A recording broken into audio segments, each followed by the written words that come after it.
e perché nasce Villa Gera a Conegliano. Villa Gera nasce a Conegliano nel 1827. È stata voluta, costruita e amata da Bartolomeo Gera. Il committente di questa villa non ha voluto una casa o un monumento, ha voluto il Tempio della Cultura, ha voluto un luogo dove non si risiedesse, ma si potessero incontrare menti illuminate, confrontarsi tra artisti, riuscire a elevare lo spirito verso bei sentimenti, buona cultura e capacità di essere equilibrati nel vedere le condizioni e la storia che in quel momento era un po' burrascosa. Villa Gera è stata anche testimone di vari passaggi storici, dalla dominazione austriaca e i 2 conflitti mondiali. La villa porta ancora i segni di questi passaggi, che cosa ci può raccontare?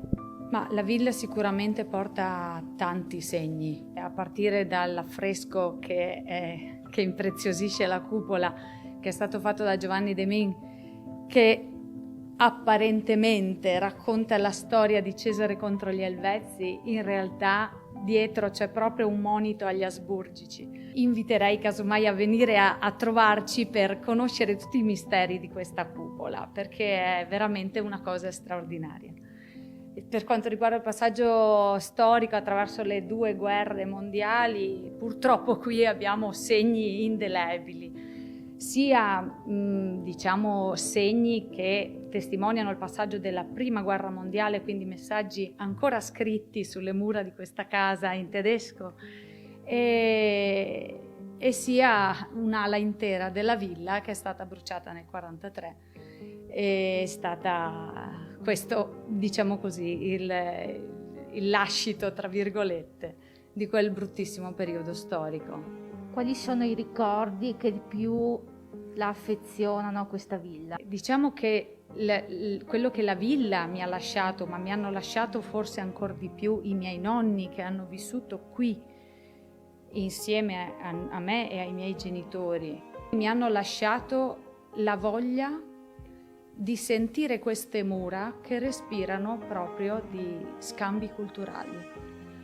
Il nonno generale di artiglieria arriva alla sua pensione, diventa un ottimo storico e inizia o continua a intessere grosse relazioni con persone di grande levatura culturale. Quello che a me ha lasciato di più è stato il professor Tombor, che dall'Ungheria veniva a trascorrere qui lunghi periodi, perché con il nonno scriveva un libro importantissimo sulla vita e la storia di Marco Casagrande, che è lo scultore che ha fatto il timpano di Villa Gera, che proprio è il messaggio all'intera città, e mi fece capire, con la sua elegantissima personalità, l'importanza proprio di approfondire le cose, di vederle fino in fondo.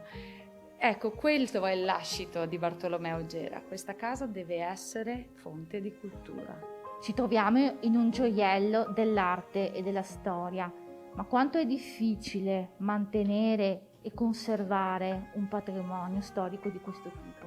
Questo è un momento difficilissimo, non solo per le opere d'arte, per i monumenti come questo.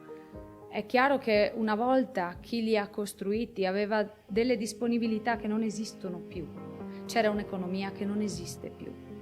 Ora siamo molto appassionati, ci sentiamo spesso tra proprietari di ville di questo tipo, di cui questa magari non è neanche una delle più grandi, però tutti abbiamo lo stesso problema, siamo tutti appassionati, affezionati, capiamo l'importanza storica e l'aspetto prezioso che noi custodiamo per il nostro paese, ma non abbiamo grossi aiuti. Io vorrei che si capisse a livello nazionale e non solo che questi sono gioielli per tutto il paese, non per chi li custodisce. non siamo proprietari, siamo custodi e abbiamo il piacere di condividere questo con gli altri. Un aiuto ci farebbe anche comodo.